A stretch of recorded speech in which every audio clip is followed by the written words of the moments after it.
de que nós realmente viemos do Egito e muitos mais velhos hebreus também vieram conosco. E muitos daqueles espíritos vieram para nos combater.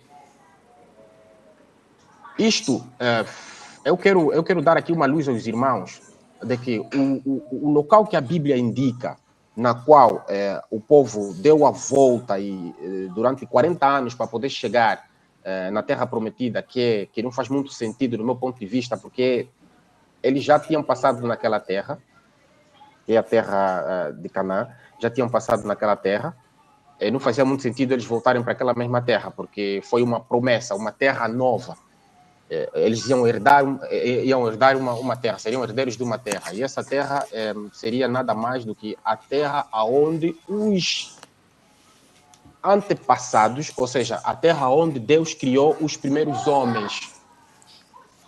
Porque também trazendo aqui um bocadinho a visão de Cheikh Anta Diop, na sua obra A Origem da Humanidade, ele nos faz perceber que a humanidade nasceu, cresceu e evoluiu aqui em África. E é exatamente nesse ponto onde se encontra a nascente do rio Nilo, que é nas regiões do Lago Vitória, no Quênia e Uganda, onde nós encontramos os fósseis mais antigos do mundo.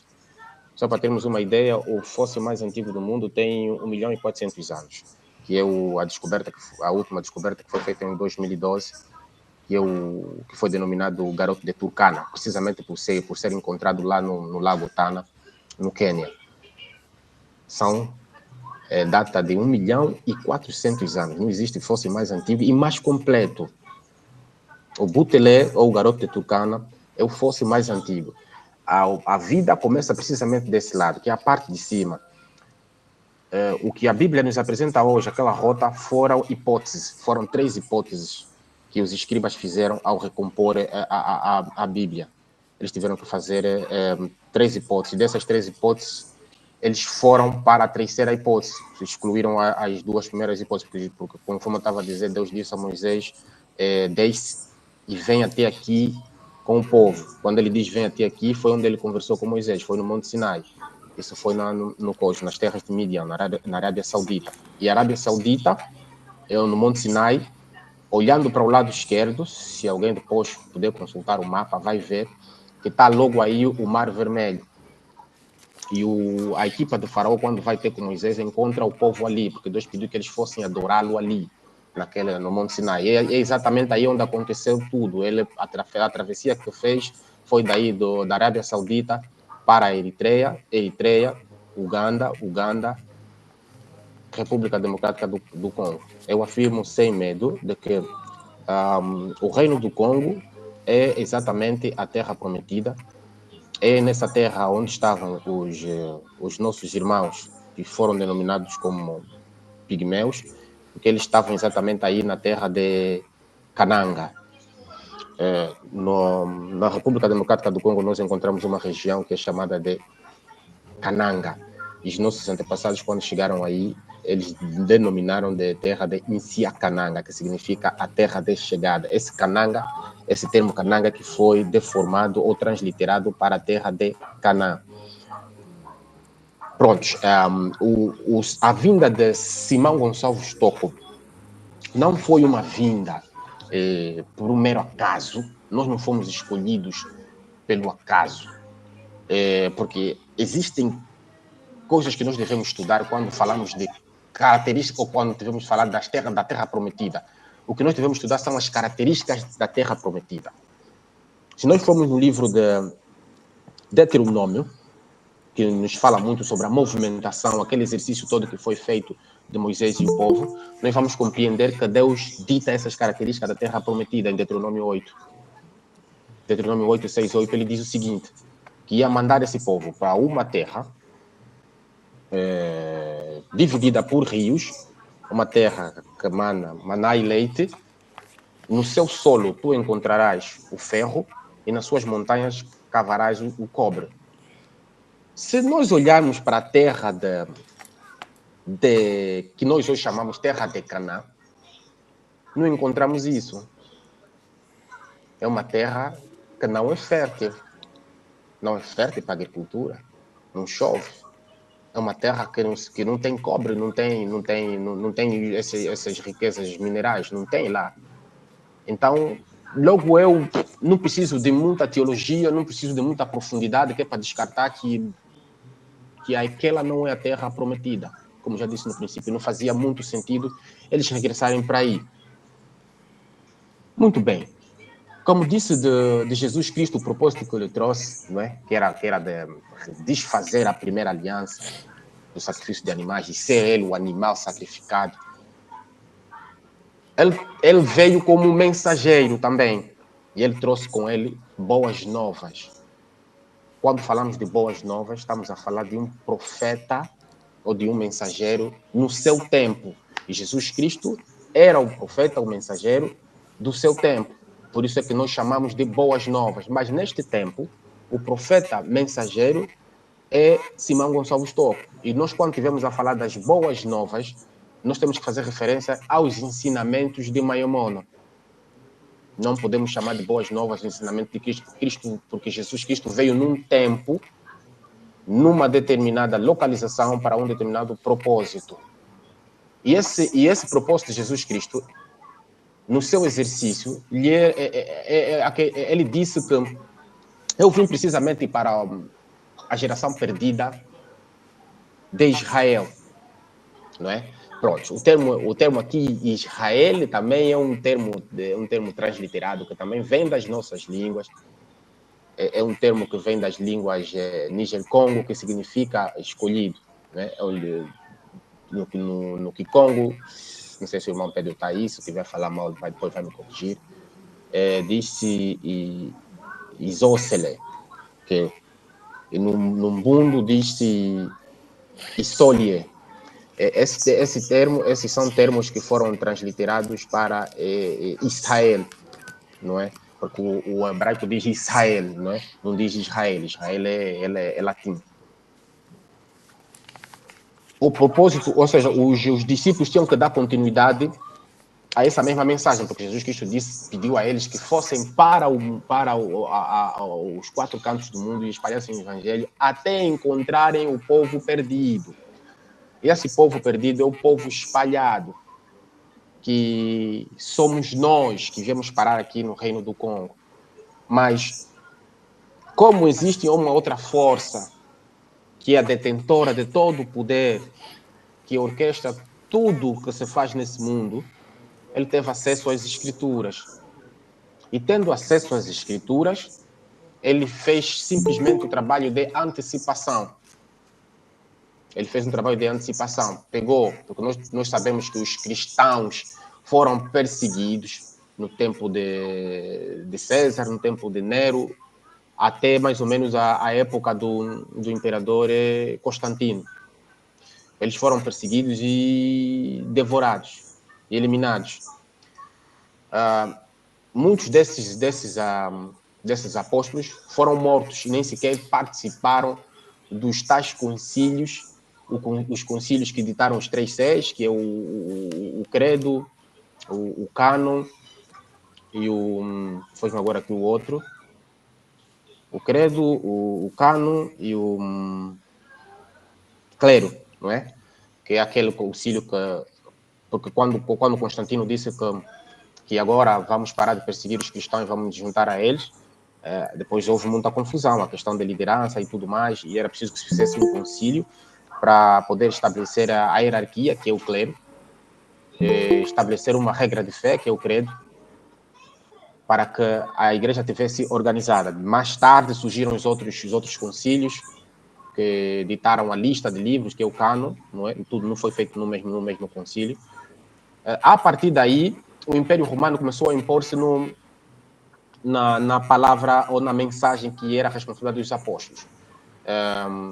John Fox, que é um dos maiores historiadores do século XVI, ele tem uma obra, A Morte dos Mártires, e ele fala sobre como é que cada apóstolo morreu.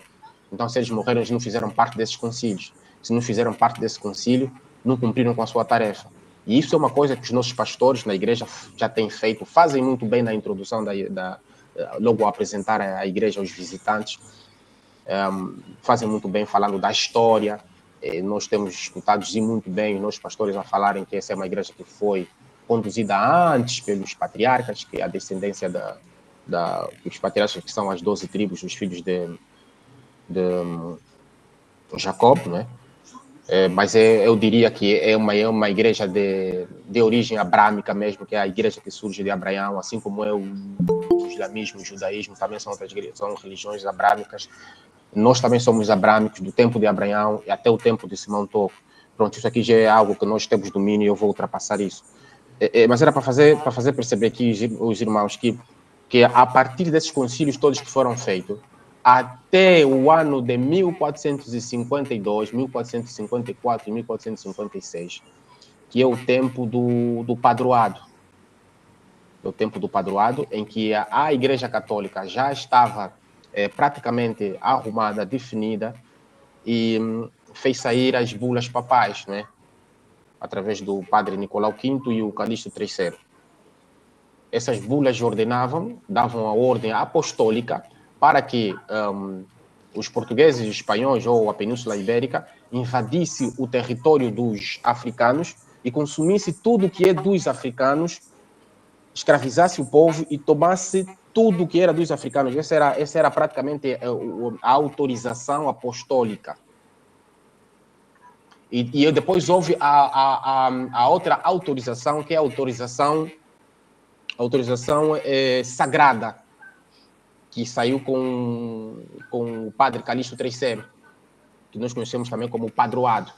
Essa sagrada é que dá a ordem para que os missionários católicos, para além, facilitassem o trabalho dos administrativos, invadissem a nossa terra, tomassem tudo que é nosso e ajudavam os administrativos a fazerem o seu trabalho, que é trocar os nossos, batizar, ensinar a apresentar a Bíblia, batizar-nos, trocar os nomes, trocarem todos aqueles artefatos que nos ligam a Deus. Nós sabemos que o nome tem uma grande preponderância naquilo que é a espiritualidade. Quando falamos do nome, estamos basicamente a falar da questão radical da identidade. Porque quando um indivíduo está para vir ao mundo, nós sabemos, ou por intermédio de sonhos, ou por intermédio de profecias, atribui-se um nome a esse indivíduo, até o sexo. Nós sabemos disso. Isso é muito antigo nas nossas tradições. Então, muitas vezes esses nomes devem ser aplicados. Mas só que muito de nós preferimos, e também com o trabalho que foi bem feito, que é o trabalho de atingir as nossas consciências que o Ocidente fez, que é a mente, né? Para eles, a arma mais forte do inimigo é a mentalidade do opressor. E isso é um trabalho que eles fizeram muito bem. Nós preferimos nomes como Gelson, Silvano, nomes bonitos, mas se calhar o Silvano tem uma questão radical para se fazer. Qual é o nome espiritual de Silvano? E quando nós sabemos o nosso nome, a partir daí nós sabemos qual é a nossa tarefa, qual é o nosso objetivo na Terra. Eles trocaram os nomes, trocaram as línguas, batizaram os nossos ancestrais. Foi à força, o batismo foi à força. Ninguém pode me dizer que o nosso Nzingankuvu conversou e decidiu fazer aquilo. Não, foram ameaças mesmo. É através da arma, do ferro e o fogo que eles foram batizados. Então, desde aquele momento que nós fomos batizados, nós perdemos tudo. Por que eu digo que nós somos o povo que viemos do hebreu? Não só por Simão Toco não só por Simão Toco ter afirmado. Primeiro, por Simão Toco ter afirmado. Segundo, pelos estudos bíblicos que também eu tenho feito. Nós, aqui no Reino do Congo, nós encontramos variedíssimas características ou comportamentos que tinham o mesmo povo chamado de povo hebreu, porque o povo hebreu é uma minoria. O povo hebreu não vem de Eber, como se diz, que são os descendentes de Eber. Não. O povo hebreu era uma minoria mesmo, era uma minoria que estava aí no Egito, porque no Egito tinham vários povos. A própria tribo de Judá antes da construção do canal de Suez, a tribo de Judá estava dentro do Egito, era um território dentro do Egito, ou seja, era um território que pertencia ao Egito. Belém era uma província do próprio Egito mesmo. Assim como, por exemplo, nós temos na Espanha, desculpa, há um território, se não estou em erro, o território a província de Ceuta. A província de Ceuta está em Marrocos, pertence a Marrocos, mas através dessas brigas todas dos mauros, aqueles povos africanos que tentaram fazer luta para poder reconquistar aquele território que já foi dos nossos antepassados, que é a Península Ibérica, onde estão os portugueses e os espanhóis, aquele era nosso território, porque nós saíamos do Reino do Congo até aí, quando os antepassados começaram a se movimentar à procura de melhores condições de vida, eles seguiam o rio, assim como os animais fazem. E é o rio Nilo que nos levou até aí, porque um dos maiores exercícios que nós fazíamos era a agricultura. Então, nós procurávamos as terras férteis, que é para a sobrevivência. As terras que pudessem germinar bem mais rápido, pudessem produzir bem mais rápido. Pronto, eu tenho tendência de falar muito, e às vezes começo a fugir um bocadinho do tema. Mas pronto, estava a fazer um enquadramento sobre os padroados, né? Aí onde saíram as bulas, a bula Dum Diversa, a bula Romanos Pontífice e a bula Intercaetera. Esses são os decretos que deram origem, que mudassem tudo isso. E também estava a falar das características do que nós temos de nossos antepassados. Uma delas é, se eu tiver aqui a pronunciar mal o Ticunha ou alguém que domina bem o Quimbundo poderá me falar. O culundulo. O culundulo, que é aquela prática da mulher manter numa única família. A mulher mante o irmão. Se não fizer filho com esse irmão, ela vai manter se esse morrer, ela vai manter com o irmão a seguir. E se aquele morrer assim, sucessivamente, para ela não sair da família. Essa é uma prática dos judeus antigos. A outra prática dos judeus antigos é o sacrifício de sangue. Conforme eu disse no princípio, o Jesus Cristo disse que tinha que encontrar esse povo perdido. Então, esse povo perdido, esse povo, quando saiu do Egito, veio com essas práticas, ainda fazia aqui o sacrifício de sangue. Um dos exemplos que nós temos de sacrifício de sangue, por exemplo, é aqui no Mbanza Congo, o que aconteceu com a árvore em Alancourt. Quando os portugueses chegaram aqui, eles foi informado que aquela era uma árvore sagrada que não se podia ser derrubada, mas quando eles estavam a preparar a rodovia, eles precisavam eliminar um dos troncos. Aquela árvore tinha 3 troncos. Eles não obedeceram, simplesmente ignoraram. Derrubaram um dos troncos daquela árvore. E aquela árvore deitava seiva vermelha, deitava sangue. Eles foram chamar um médico, foram chamar o Dr. Barradas na altura. O Dr. Barrada tentou aplicar o gesso naquela árvore, e tal, mas aquilo não parava de deitar seiva, que é o sangue vermelho, ou seja, o sangue é vermelho, né? O sangue, não parava de deitar o sangue. E até que eles foram obrigados a render-se às tradições, que era o lumbo, né? Chamaram a corte lá do lumbo para poder fazer os rituais. E o que fizeram ali foi exatamente sacrificar um animal, mataram um animal e deitaram o sangue na base da árvore. Só assim é que aquilo estancou. Nós temos várias experiências com aquela árvore e na qual era preciso mesmo que a corte do lumbo entrasse em ação com o ritual e era sempre um sacrifício de animal. Para além disso, temos o dote. E para além do dote, o dote é algo que os nossos antepassados já usam há muito tempo. E eu gostaria aqui de enfatizar isso, que o dote, o casamento tradicional é o melhor casamento. O casamento africano é o melhor casamento. É uma lástima que nós não valorizamos isso por outras forças. Até também hoje o nosso ministério, como nós já sabemos, não queriam ouvir o homem que veio com os 3 poderes, o poder político, o poder sagrado e o poder tecnológico. Estamos a falar desse Mount Top. Eles não queriam ouvir as instruções, ignoraram. Mas o casamento tradicional é o melhor casamento porque é um casamento com autorização dos pais. Nós não fazemos pedidos sem a presença do pai. Já o casamento é um negócio. Para o europeu é um negócio. Basta duas pessoas aí e aquilo acontece. Então nunca sabemos se essa pessoa está a ser coagida a casar, se é uma pessoa que foi raptada, se foi drogada, se não. Então eles autorizam. Aquilo é um atentado. O DOT é uma das características que nós trazemos. Não são eu não chamo isso de coincidência, não. Eu chamo isso de propósito. Essa mensagem foi desviada. O que aconteceu é que a mentira apareceu entre nós usando as roupas da verdade. A verdade é a mensagem. Que é a roupa que eles trouxeram, é a mensagem. Mas veio num corpo falso, que é a mentira. Que é o padre. O padre estava a usar uma roupa que não lhe pertence.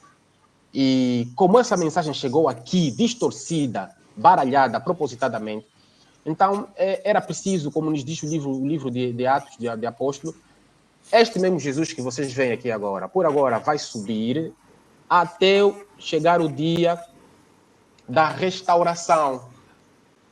E a vinda de Simão Gonçalves Tocco é precisamente para restaurar todas as coisas que foram atropeladas ao longo do tempo. Esse é o motivo que fez com que Simão Gonçalves Tocco viesse ter conosco. Era exatamente que era para poder reconstruir, restaurar todos os fundamentos e pilares da Igreja de Cristo que foi destruída. E isso, como disse inicialmente, os nossos pastores têm dito, e muito bem quando fazem aquela introdução.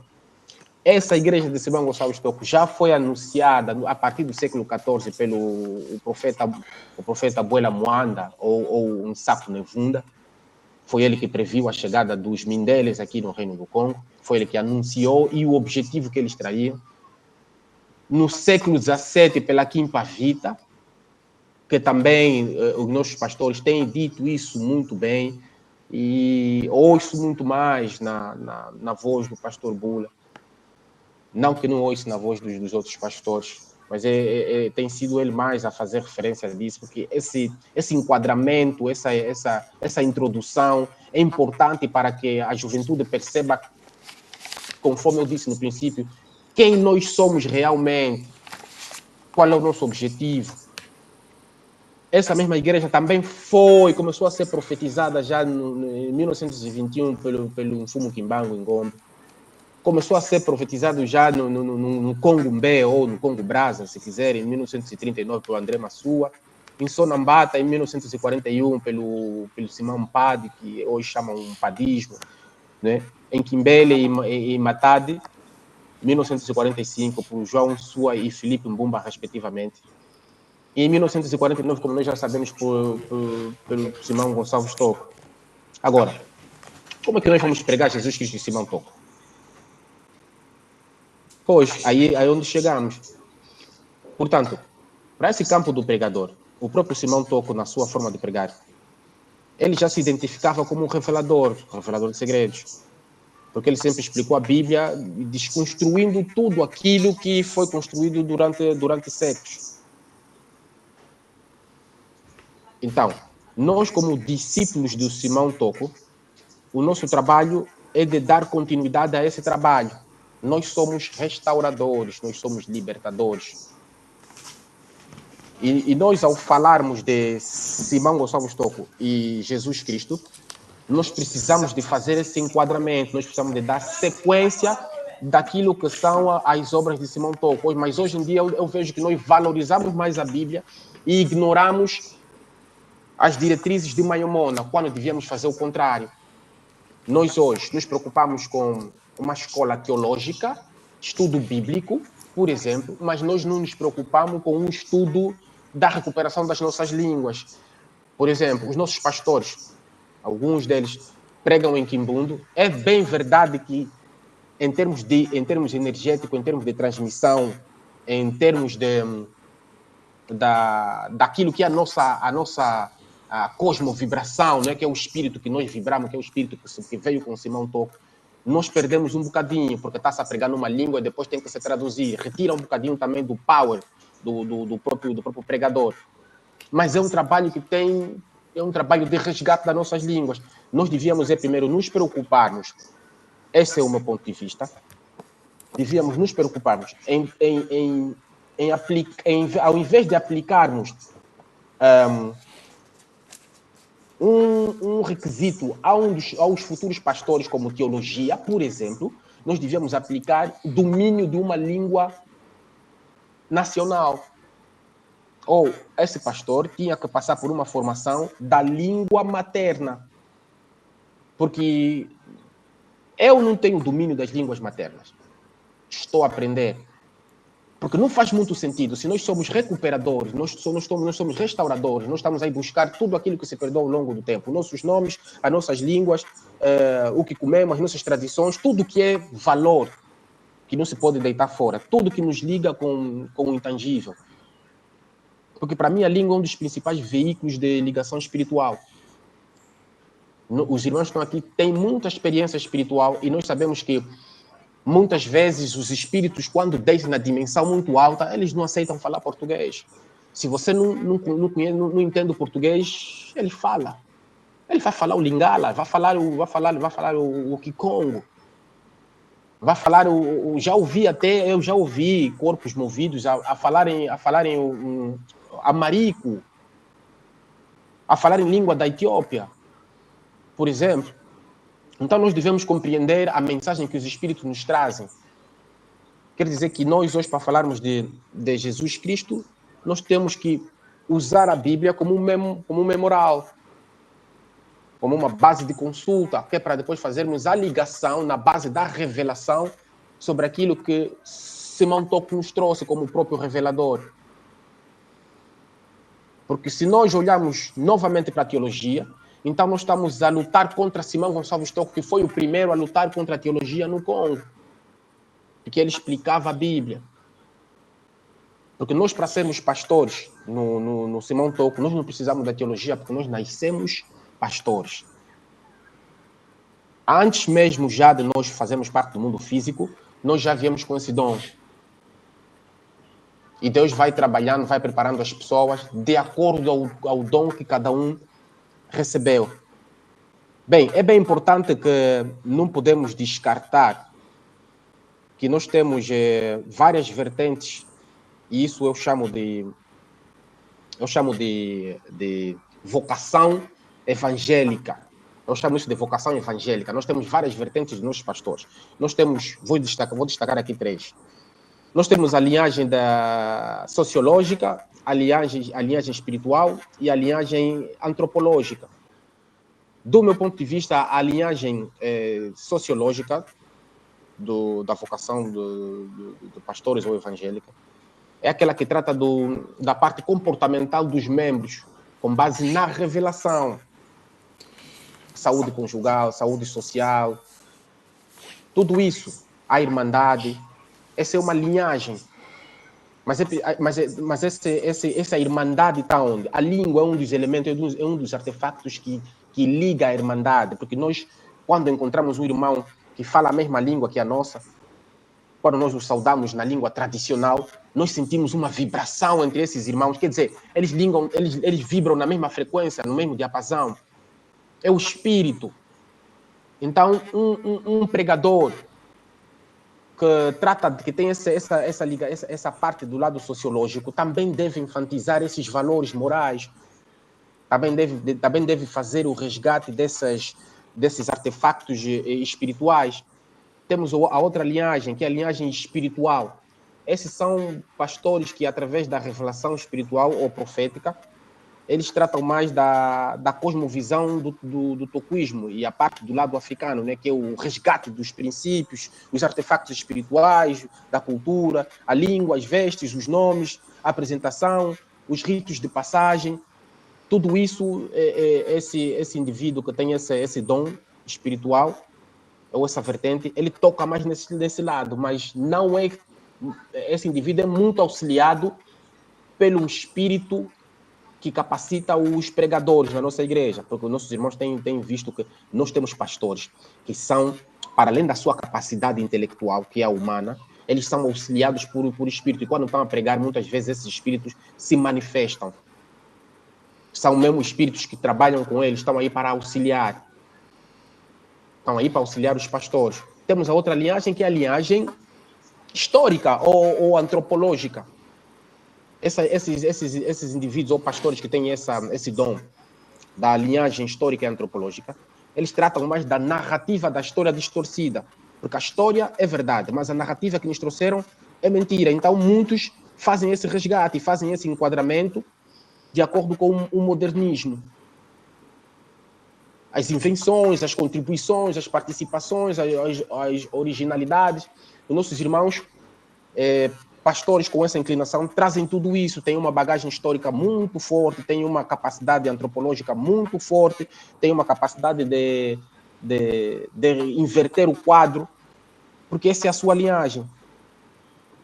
Não significa dizer que nós temos uns melhores que os outros, não, mas nós temos inclinações diferentes. Mas a principal força do toquista é mesmo defender a essência do toquismo. Porque Simão Toco veio mesmo para pulgar o homem africano na sua essência, veio para defender a Igreja de Cristo, que já foi combatida durante séculos. Então, desta vez, ela tem que permanecer.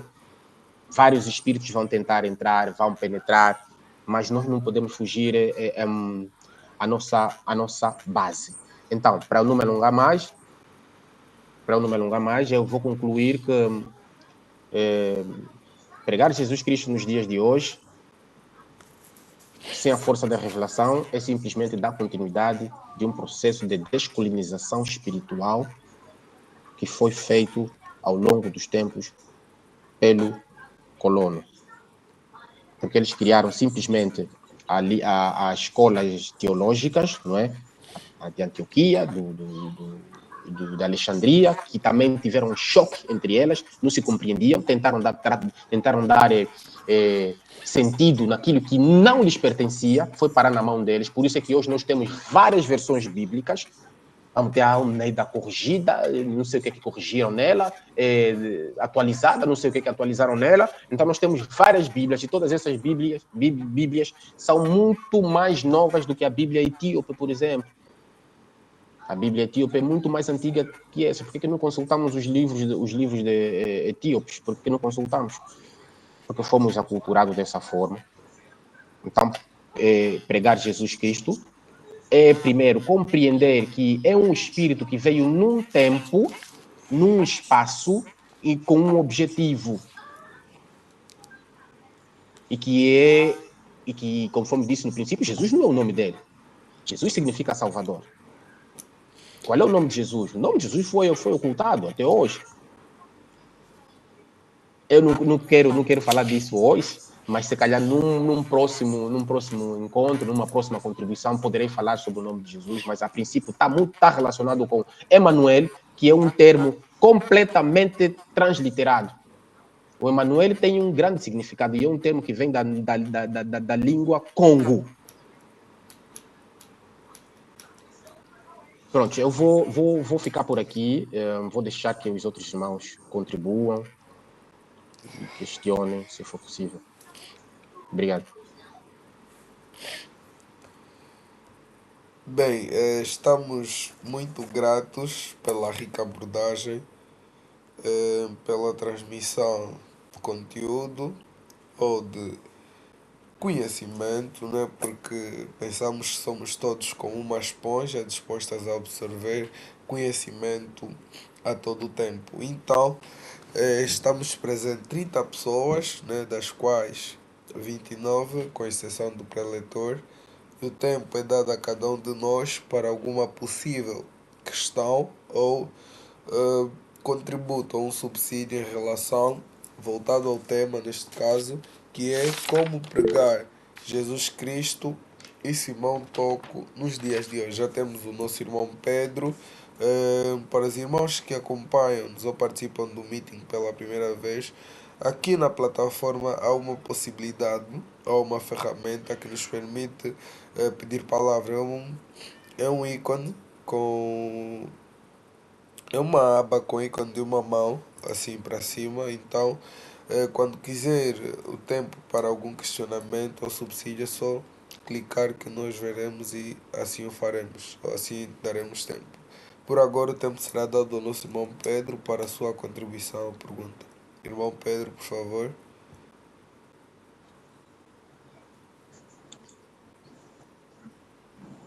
Ingueta, muito obrigado pelo tempo concedido.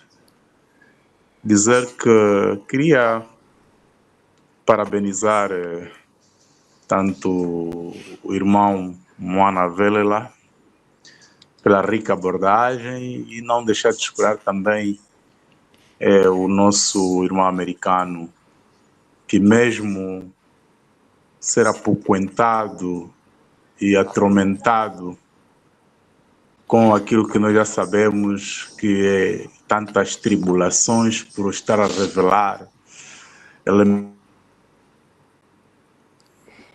porque a verdade mesmo é que irá nos salvar. E por isso nós encorajamos. Muito obrigado pelo irmão Manavela ter encorajado o nosso irmão americano e acredito que ele vai continuar, portanto, a nos prestar mais trabalho e mais verdade. Dizer sobre o casamento é uma realidade. O casamento considerado para os bacongos, os moanecongos, é o alambamento. Mas até que atinja o alambamento, há princípios a se cumprirem e que não foge a regra dos nossos preceitos e regulamento e estatuto na Igreja de Nosso Senhor Jesus Cristo no mundo.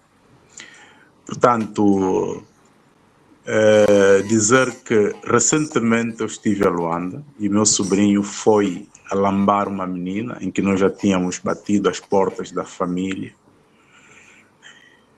E só ficou um ensinamento daquilo que é o nosso ritual dos bacongos, porque quem estava como orador da parte do noivo era mesmo eu, sendo tio do jovem. Portanto, naquela passagem onde tem a carta de pedido escrito, vem uma observação para dizer a data do casamento. E eu sugeri à família, tanto do meu cunhado, que é o pai nesse caso, também são todos bacongos, eu disse que devia ficar em branco, irmos até o problema. Quando chegamos lá, tudo estava a correr bem e se inquietaram. Como é que tudo está a correr bem, mas vocês não conseguem definir a data do casamento da nossa filha e o vosso filho? Disse na tradição Bakongo, Kikongo, nós temos palavra a dizer. Mas quem faz o casamento são os dois. Nós apenas testemunhamos esse ato tão sagrado. E para nós, não é de ânimo leve esse processo que está a acontecer agora. O gesto de alambamento, para nós já começou o casamento. É mesmo assim, ele está a casar. Vai se complementar depois o outro casamento. Mas está a começar. Então, dê-nos só um tempinho, que nós vamos fazer o gesto que faltava do que vocês reclamam na carta onde não está observada a data do devido casamento. Eu levantei-me e me dirigi ao sobrinho, perguntando se esta que está aqui sentada ao seu lado é a menina no qual você pretende viver e porque estamos aqui a fazer esse gesto. Então vais declarar perante a família da noiva, na nossa presença, e o mesmo gesto a família da noiva fará também na nossa presença, fazendo essa pergunta.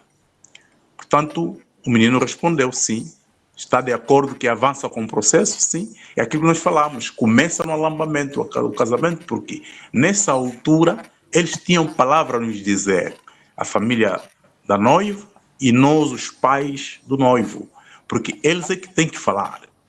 Porque nessa altura podia dizer aquilo que acontece no matrimônio.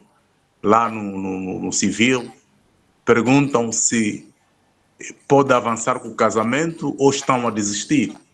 Então isso tem que se fazer no alambamento.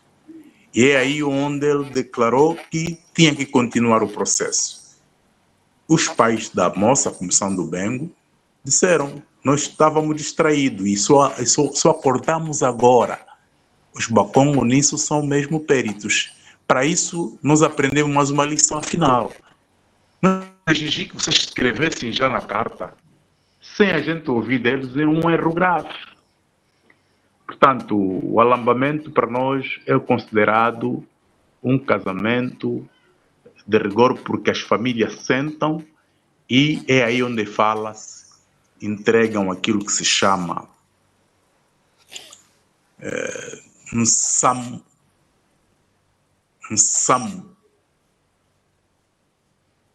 matamba e nsamo, o que significa dizer: vão te entregar a responsabilidade da sua esposa ou sua mulher, para que essa menina deve dormir do lado de lá, oposto, e você lhe proteger do lado onde possa cair. E ela está na sua responsabilidade. Qualquer situação perante a ela ou os filhos, você já sabe onde recorrer, porque é lá onde você dirigiu os dotes. É aí onde você dirigiu os dotes. Se não conseguir recorrer e acontecer alguma coisa com a sua família e você resolver sem bater a porta de onde você dirigiu os dotes, então será irresponsabilizado. Porque a gente diz: nasce a menina, tens o rapaz. Ou seja, a menina é nossa, mas o que veio fazer os deveres e dar os seus dotes também passa a ser nosso filho. Nós fomos manter a filha, ela veio para nós, a partir daí ela passa a ser também nossa filha. Por isso, a ver que é da tribo de Catete. Quem é? O noivo. A noiva, tribo Chokwe. Casaram, a mana do Chokwe passa a ser agora da tribo de Catete.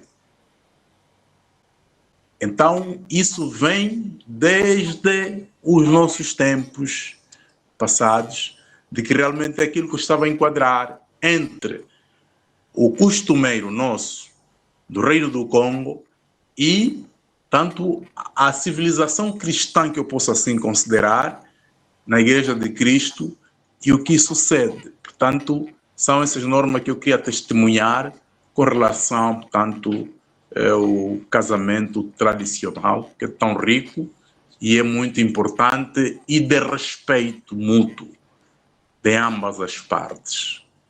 Começando mesmo desde a fase do namoro, porque outra vez falamos aqui na live sobre o namoro do tocuísmo. Não foge a regra também. Acho que isso vamos falar no outro fórum, para não ser o único aqui a falar. Portanto, eu me limito aqui e agradeço pelo tempo cedido. Muito obrigado. Obrigado, irmão Pedro.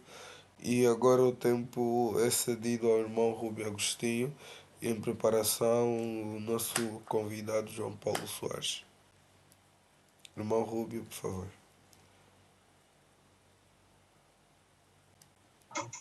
Muito boa noite, amados irmãos. Muito obrigado pelo tempo cedido.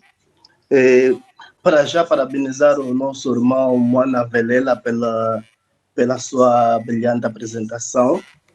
Infelizmente não tive a oportunidade de assistir o nosso irmão americano na sua apresentação. Tinha tanto assédio, mas outras atividades não me permitiram. Primeiramente vou começar com uma afirmação, não é? Que é utopia nós pensarmos que a visão cristã ou cristianismo ou o conhecimento da divindade nos foi apenas atribuída, ou melhor, passamos a conhecer a partir do momento que os colonos vieram, como eles dizem, descobriram a África. É uma autêntica utopia. Uma reflexão pessoal que normalmente eu tenho feito singe no seguinte, amados irmãos. O povo africano, desde o momento que os europeus chegaram cá e os nossos reis, o povo que eles encontraram, permitiu com que os europeus se socializassem conosco e fizessem negócio. E essa reflexão acaba por mostrar que, de certa maneira, o povo africano não desconhecia ou não era desconhecido, ou melhor, o povo africano não desconhecia a existência do europeu. O europeu é que desconhecia a existência do africano. Por quê? Porque, de certa maneira, o africano soube receber o europeu como um povo não desconhecido e permitindo eles a ter uma socialização conosco, mas para eles acharam que nos descobriram, mas nós já lhes conhecíamos. Essa é uma filosofia um pouco profunda, mas depois, com o tempo, podemos analisar e estudar mais ou menos isso.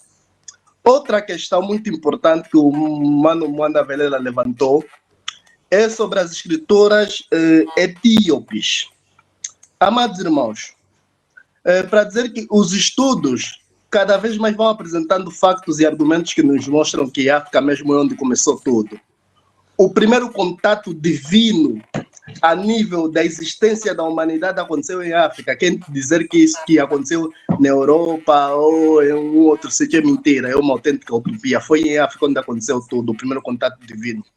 Facto é que os arqueólogos atualmente encontraram o local mais antigo de adoração construído por homens. Um local específico é na Etiópia, onde esse local existe. Isso significa que os africanos de sempre já encontraram formas de terem o contato com a divindade. Isso de dizer que a vinda dos europeus é que nos abriu a mente, que nos abriu o conhecimento, é uma autêntica utopia. Mas pelo amor que o africano sempre teve e sempre abonou dentro dos seus corações, permitiu que outros povos se socializassem conosco sem que nós tínhamos conhecimento dos seus reais objetivos. E os seus reais objetivos era nos aculturar. E essa aculturação que nós sofremos, infelizmente, foi nos fazendo perder a nossa essência e a nossa verdadeira identidade. Porque, no fundo, e é verídico, que todos os europeus que quisessem ter algum conhecimento profundo, eles tinham que descer para a África, desciam para a biblioteca de Alexandria, que foi a primeira biblioteca, o primeiro centro de estudo altamente preparado do ponto de vista de conhecimento que a humanidade tem conhecimento. Seja os gregos, seja os romanos, tudo quanto era o conhecimento que eles precisavam para poder adotar aquilo que era a sua filosofia de vida, ideologia de vida, sempre vinham buscar cá no continente africano. E então é mais ou menos essa reflexão que eu gostaria de trazer aos nossos amados irmãos, para estarmos atentos, porque para os europeus nós éramos estranhos para eles, mas para nós, os europeus nunca foram estranhos para nós, porque era uma raça já conhecida por nós africanos. Isso afirmo e tenho dito. Imaginemos, amados irmãos, em plena bacia do Reino do Congo, vindo uma caravela de mais de 100 metros de comprimento, algo estranho, mesmo e os nossos ancestrais tendo a capacidade de receber essas pessoas e terem o mínimo de ligação com essas pessoas, só mostra o quanto o africano já tinha a instrução de quem era aquele outro povo, mas aquele outro povo sequer tinha a instrução de quem era o próprio povo africano. Posso assim mais ou menos fazer esse enquadramento. Penso que temos muita gente que vai querer abordar. Esse era o contributo que eu queria dar à nossa live que aconteceu no dia de hoje. Mais uma vez, parabenizar o nosso irmão Mwana Velela. Temos acompanhado seus trabalhos que publica nas redes sociais. Estamos sempre lá atentos, sempre a nos abrir a mente com muitos conhecimentos. Muito obrigado pelo tempo dispensado.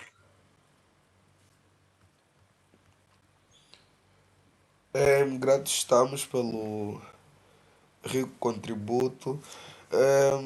Agora o tempo será dado ao convidado João Paulo, mas antes, não é? Caso o preletor queira confirmar alguma informação ou rebater ou alguma coisa, tem toda a primazia, caso necessário. Sim, sim, no caso necessário mesmo, não há necessidade de fazer isso. Tá, muito obrigado. Então, digníssimo convidado João Paulo Soares, o tempo à sua disposição, reforçando aos demais irmãos que o tempo ainda é para perguntas, respostas ou subsídios. Podem indo levantando as mãos. Por agora, o tempo se ficará com o convidado João Paulo, por favor. Tempo à sua disposição.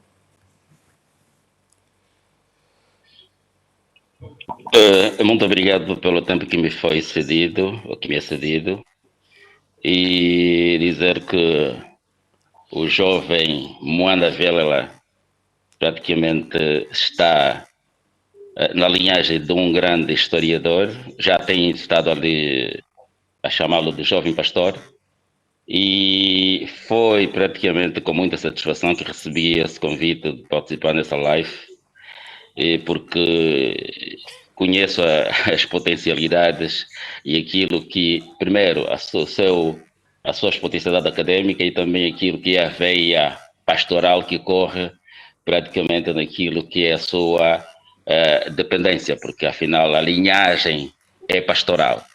E quando a linhagem é pastoral, praticamente não tem como fugir à situação. O ponto aqui que me faz pedir praticamente um ponto para poder fazer algum esclarecimento ou pedir algum esclarecimento refere-se no seguinte: estamos a falar aqui como se fosse uma reencarnação, estamos a falar de espiritualidade, do espírito, que ele transcende de pessoa para pessoa. E nós vimos praticamente na abordagem que o nosso preletor fez, ele fala sobre Elias e fala também sobre João Batista quando Jesus Cristo teve a conversa com os fariseus, na qual havia dito que Elias já havia vindo praticamente na capa de João Batista, mas que eles não haviam o reconhecido. E eu gostaria também que o seu preletor falasse um bocadinho mais da situação que aconteceu no Quênia, os ossos que foram praticamente encontrados, porque falou assim muito superficialmente, gostaria que tocasse um bocadinho mais, caso tenha matéria suficiente para o fazer. Na outra situação, era dizer que nós estamos praticamente gostaríamos de dar também o meu contributo, que nós estamos no mês de fevereiro, e dentro de mais 2 dias nós estaríamos a comemorar então o nascimento de Sua Santidade Simão Gonçalves Tocco. E naquilo que nós sabemos sobre Sua Santidade Simão Gonçalves Tocco, sobre vários relatos que anunciaram a sua vinda, a que mais esteve próximo foram praticamente dos 3 pastorinhos. Isso aconteceu praticamente conforme a história narra e a veracidade dos factos em 13 de maio de 1917. E se nós tivermos que fazer uma contagem do ponto de vista do anúncio dos 3 pastorinhos até o nascimento de Mayomona em 2018, são praticamente 9 meses certíssimos, com um acréscimo de 11 dias, que é uma situação extremamente normal. E então isso deixa-nos muito maravilhados, porque estamos realmente no caminho certo. Porque se contarmos de maio, quando foi anunciado, dia 13, até dia 24 de fevereiro de 1918, que é o período em que Mayomona nasce, então são 9 meses. 9 meses, e então aquele anúncio não foi um anúncio em vão. O processo de reencarnação é muito forte, porque estamos a falar aqui daquilo que ouvimos aqui de situações que Jesus Cristo como Salvador, Jesus como Salvador, Cristo como a cura e o Emmanuel, Deus conosco. Então também podemos ainda ver naquilo que é a outras vertentes do ponto de vista daquilo que é espiritualidade na linhagem de Elias. Podemos dizer também que temos o Elias, que depois foi anunciado João Batista como Elias, e já ouvimos corpos nesta vertente africana que Kimbangu é a mesma espiritualidade de João Batista. Então, esta praticamente é o meu contributo e gostaria que o preletor tocasse um bocadinho mais naquilo que são a situação do Quênia. Muito obrigado pelo tempo cedido e que essas lives praticamente a esta hora começa a ficar complicado, porque o tempo vai se esgotando, a noite vai indo mais além e somos muito a tentar a falarmos um bocadinho e sabe que nós os toquistas quando começamos a falar aquilo se torna praticamente uma doença. Muito obrigado pelo convite que me foi formulado. E Deus conosco. Amém. Amém.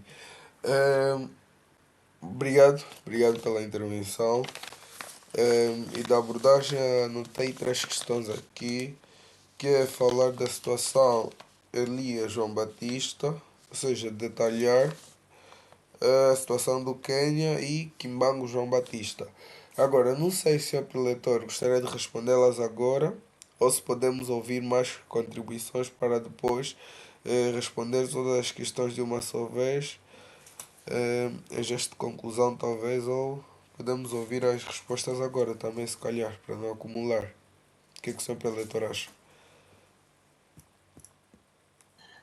Sim, eu acho que só tem uma questão.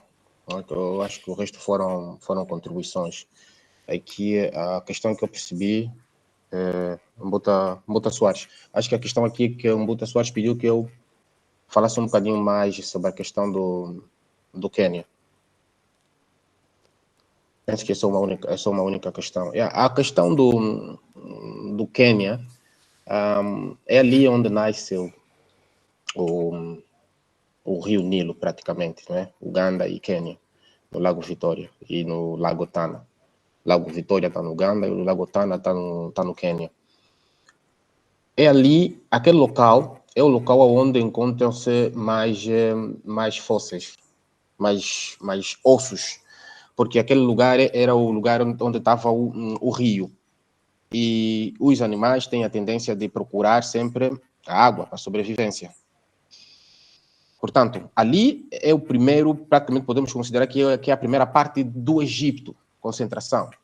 Né? Porque um Egito é um Congo. Aí praticamente era o primeiro Congo. De acordo com Cheikh Anta Diop, a humanidade começa a evoluir a partir daí.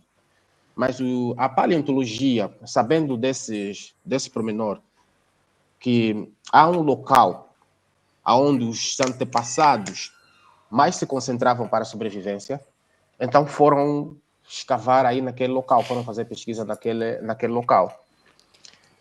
Eles encontraram o fóssil do garoto de Turkana, que foi assim denominado garoto de Turkana, porque foi encontrado no Lago Tana. E passou a ser chamado de garoto de Turkana ou também Butelé. Isso foi em 2012. A análise que foi feita naqueles fósseis, através do coisa, né, do carbono 14, eles conseguiram perceber que aquilo data de 1.400 anos. Então, a paleontologia considera como uma descoberta monumental, praticamente um checkmate sobre a origem da humanidade, porque não existem fósseis mais antigos do que aquele. É basicamente isso. Muito obrigado e acreditamos que o nosso convidado esteja esclarecido. Então vamos seguir dando tempo ao nosso irmão Abraão. E a posterior está aqui na lista o nosso irmão Pedro, mas por já ter falado, por favor, quero que nos compreenda. Vamos seguir com o nosso irmão Tatamelo, priorizando por não ter ainda falado. Então agora o nosso irmão, o tempo será dado ao nosso irmão Abraão em preparação ao nosso irmão Tatamelo. Irmão Abraão, por favor.